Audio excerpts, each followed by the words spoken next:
A eso de las 9 llegó Granó sin aliento. Acababa de salir de una sesión del ayuntamiento convocada con urgencia. Con la voz ahogada por la emoción dijo que el alcalde, señor Garzonet, no sin exponer ciertas reservas, se mostraba dispuesto a mantener el orden por los medios más enérgicos. Pero la noticia que dio más que hablar fue la de la dimisión del subprefecto. Este funcionario se había negado rotundamente a comunicar al pueblo de Plassans los despachos del ministro del Interior y, según afirmaba Granó, acababa de abandonar la ciudad, habiéndose visto al alcalde obligado a ordenar que se pegasen los despachos en la puerta. ¿Acaso fue el único subprefecto que tuvo el valor de sostener sus opiniones democráticas? Si la actitud enérgica del señor Garzonet preocupó a los Rugón, en cambio se regodearon con la huida del subprefecto, que les dejaba el campo libre. En aquella noche memorable quedó decidido que el grupo del Salón Amarillo aceptaba el golpe de Estado y se declaraba sin reserva a favor de los hechos consumados. Violet quedó encargado de escribir inmediatamente un artículo en este sentido que la Gaceta publicaría al día siguiente. Ni él ni el marqués opusieron objeción alguna. Sin duda habían recibido instrucciones de los personajes misteriosos a quienes de cuando en cuando solían acudir. El clero y la nobleza se resignaban ya a prestar apoyo a los vencedores para aplastar a su enemigo común, la República. Aquella noche, mientras en el Salón Amarillo se deliberaba, la noticia del golpe de Estado había provocado en Arístides sudores fríos de ansiedad. Jamás había experimentado una angustia semejante el jugador que arriesga una carta a su última moneda. Durante el día, la dimisión de su jefe le dio mucho que pensar. Oyóle repetir varias veces que el golpe de Estado tenía por fuerza que fracasar. Honrado hasta cierto límite, aquel funcionario creía en el triunfo definitivo de la democracia, sin tener sin embargo el valor de defenderla resistiendo. Arístides, que solía escuchar a través de las puertas del despacho del subprefecto para procurarse noticias, comprendía que andaba a tientas y buscaba luz en las noticias que robaba la administración. La opinión del subprefecto le impresionó, pero no por eso se desvaneció su perplejidad. Si está seguro del fracaso del príncipe presidente, ¿por qué huye? Pensaba. De todos modos, obligado a tomar un partido, decidió seguir haciendo su política de oposición y escribió un artículo violentísimo contra el golpe de Estado, que aquella misma noche llevó a su periódico para que apareciera en el número de la mañana siguiente. Después de corregir las pruebas, regresaba a su casa casi tranquilizado, cuando al pasar por la calle de la Van levantó maquinalmente la cabeza y miró a las ventanas de los Rugón, que se encontraban en aquel momento vivamente iluminadas. ¿Qué estarán maquinando?, se preguntó el periodista con inquieta curiosidad. Acometióle un deseo invencible de conocer la opinión del Salón Amarillo sobre los últimos acontecimientos. No concedía al grupo reaccionario sino una inteligencia bastante escasa, pero era tal su fluctuación que hubiera sido capaz de oír el consejo de un niño de 4 años. No podía pensar en entrar en casa de su padre en aquel momento, después de la campaña que había hecho contra Granó y los demás. A pesar de todo, subió pensando en la situación en que quedaría si le sorprendían en la escalera. Llegó a la puerta del piso de los Rugón y, aunque prestó oído atento, solo consiguió percibir un rumor confuso de voces. Soy un niño, murmuró. El miedo me vuelve estúpido, y se disponía a bajar de nuevo cuando oyó la voz de su madre que acompañaba a alguien en la puerta. Solo tuvo el tiempo de esconderse en un hueco oscuro formado por la escalerilla que conducía al desván. La puerta se abrió y apareció el marqués seguido de Felicitas. El señor de Carnaván solía retirarse antes que los rentistas del barrio nuevo, sin duda para no tener que darles la mano en plena calle. Ya ves, pequeña, dijo en el descansillo bajando mucho la voz, esos hombres son todavía más cobardes de lo que yo creía. Con gente así, Francia será siempre el primero que quiera apoderarse. Francia será siempre del primero que quiera apoderarse de ella. Y añadió con amargura, como hablando consigo mismo, decididamente la monarquía se ha hecho demasiado honrada para los tiempos modernos. Pasó su época. Eugenio le había anunciado a su padre la crisis, dijo Felicitas. El triunfo del príncipe Luis le parecía seguro. Ah, podéis seguir por vuestro camino sin ningún cuidado, respondió el marqués, que había comenzado a bajar. Dentro de 2 o 3 días el país estará bonitamente amordazado. Hasta mañana, pequeña. Felicitas cerró. Arístides en su oscuro rincón acababa de quedarse como deslumbrado. Sin esperar que el marqués llegase a la calle, bajó los escalones de 4 en 4, se lanzó a la calle como un loco y echó a correr camino de la imprenta del Independiente. Un caos de pensamientos se agitaban en su cabeza. Estaba furioso y acusaba a su familia de haberle engañado. ¿Cómo? Eugenio tenía a sus padres al corriente de la situación y su madre no le había enseñado jamás las cartas de su hermano mayor, cuyos consejos hubiese seguido ciegamente. A buenas horas se enteraba por casualidad de que aquel hermano mayor consideraba como seguro el éxito del golpe de Estado.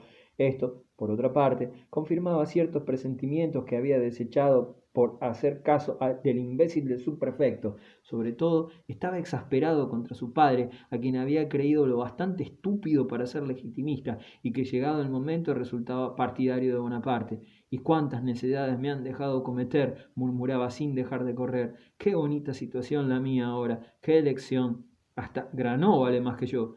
Entró como un huracán en las oficinas del Independiente, pidiendo su artículo con voz ahogada. Ya estaba compuesto, pero hizo que le entregasen la forma y no quedó tranquilo hasta después de haberla deshecho con su propia mano, revolviendo furiosamente los tipos como si fueran fichas de dominó. El impresor le miraba estupefacto. En el fondo se alegraba, porque el artículo le había parecido peligroso, pero le hacía falta indispensablemente otro original si quería que el periódico apareciera al día siguiente. ¿Va usted a darme otra cosa?, le preguntó. Pues claro, respondió Arístides. Se sentó ante una mesa y comenzó un caluroso panegírico del golpe de Estado. Desde la primera línea afirmaba que el príncipe Luis acababa de salvar a la República, pero no tenía escrito una cuartilla cuando se detuvo buscando la continuación. Su cara de garduña revelaba honda inquietud. Tengo que volver a casa, dijo por fin. Enseguida le mandaré a usted el original. Todo será que salga el periódico un poco más tarde. Camino de su casa iba lentamente, abismado en sus reflexiones. De nuevo estaba indeciso. ¿Por qué decidirse tan pronto? Eugenio era un hombre inteligente, pero tal vez su madre había exagerado el alcance de una simple frase de su carta. De todas maneras, lo mejor era callarse y esperar. Una hora después llegó Ángela a la imprenta, fingiendo gran emoción. Mi marido acaba de hacerse una herida de bastante consideración, dijo. Al entrar en casa se ha cogido los 4 dedos con la puerta y en medio de los fuertes dolores que está sufriendo me ha dictado esta notita que le ruego a usted aparezca mañana en el periódico. Al día siguiente, el Independiente, casi todo compuesto de gacetillas, insertaba estas cortas líneas en el lugar del artículo de fondo. Un lamentable accidente ocurrido ayer a nuestro ilustre colaborador, el señor Arístides Rubón, va a privarnos por algún tiempo de sus artículos.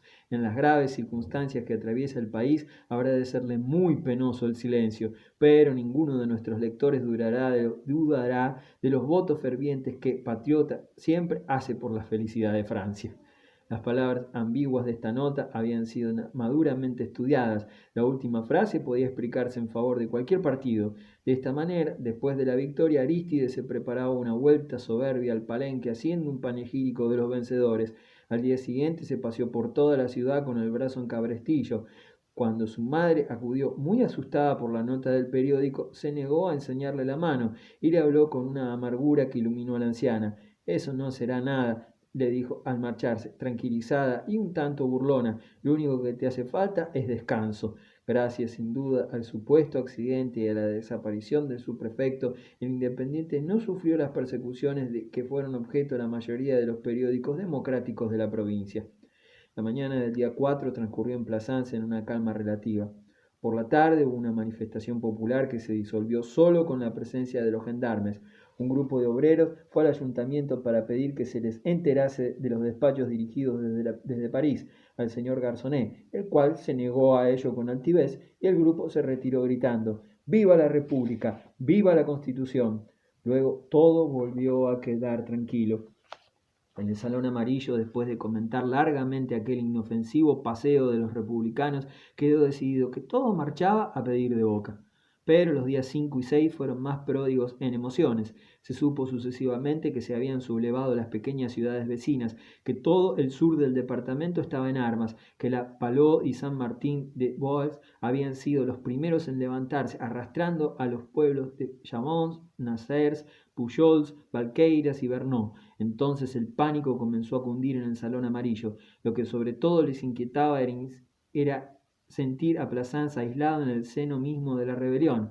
Partidas de insurrectos andaban sin duda por las inmediaciones, interrumpiendo toda comunicación. Granot repetía con acento medroso que el alcalde no tenía noticias de París. Decían algunos que la sangre había corrido en Marsella y que en París había estallado una seria revolución. El comandante Sicardot, furioso al ver la pusilanimidad de aquellos burgueses, hablaba de morir a la cabeza de sus hombres. El 7, que era domingo, llegó el colmo, el terror. Desde las 6 de la tarde, el salón amarillo en el que aquella especie de comité reaccionario estaba en sesión permanente se llenó de una multitud de infelices, pálidos y temblorosos que hablaban entre sí en voz baja, como si estuviesen en la habitación de un difunto. En el transcurso del día se había sabido que una columna de insurrectos compuesta por unos 3000 hombres se había formado en Alboaz, pueblo que distaba de Plassans 3 leguas todo lo más. Es cierto que, según se afirmaba, esta columna había de dirigirse a la capital dejando a Plassans a la izquierda, pero el plan de campaña podía ser variado, y les bastaba a aquellos propietarios cobardes saber que los insurrectos se encontraban a pocos kilómetros para imaginar ya que las rudas manos de los obreros les apretaban el pescuezo. Por la mañana habían tenido como un avance de la revolución, cuando los escasos republicanos de Plassans, al ver que no podían intentar nada serio en la ciudad, decidieron ir a reunirse con sus hermanos de la Palud y de San Martín de Bols. Un primer grupo había salido a eso de las 11 por la puerta de Roma, cantando la Marsellesa y rompiendo algunos cristales. Una de las ventanas de la casa de Granó había sufrido daños y su propietario refería el hecho con balbuceos de espanto. Mientras tanto, en el salón amarillo reinaba viva ansiedad. El comandante había enviado a su criado para saber a punto fijo el camino que tomaban los insurrectos, y se esperaba su vuelta, haciendo las suposiciones más extravagantes. La reunión estaba completa. Roudier y Granó, hundidos en sus butacas, cambiaban tristes miradas mientras detrás de ellos gemía el grupo espantado de los comerciantes retirados. Violet, que no parecía muy asustado, reflexionaba sobre la mejor manera de poner a su tienda y su persona a salvo. Dudaba entre esconderse en la guardilla o en la bodega, y se inclinaba a preferir esta última. Pedro y el comandante, paseando arriba y abajo, cruzaban de vez en cuando alguna palabra. El ex comerciante de aceite se arrimaba a su amigo Sicardot para cobrar algún valor, a pesar de la emoción que logaba. Como esperaba la crisis desde hacía tanto tiempo, procuraba conservar la presencia de espíritu. En cuanto al marqués, más rozagante y sonriente que de costumbre, charlaba en un rincón con Felicitas, quien también parecía bastante alegre. Por fin se oyó tocar la campanilla. Todos dieron un respingo como si hubieran oído un tiro. Mientras Felicitas marchó a abrir, reinó en el salón un silencio de muerte.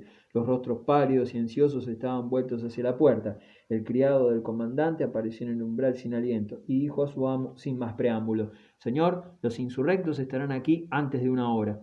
La noticia cayó como una bomba. Todos se pusieron en pie lanzando exclamaciones y alzando los brazos al techo. Durante algunos minutos fue imposible entenderse. Rodeaban al mensajero y le abrumaban a preguntas. «Por Dios vivo», gritó al fin el comandante, «no alboroten ustedes de esta manera. Tengan calma o no respondo de nada». Todos volvieron a caer en sus asientos lanzando hondos suspiros. Entonces se supieron algunos detalles.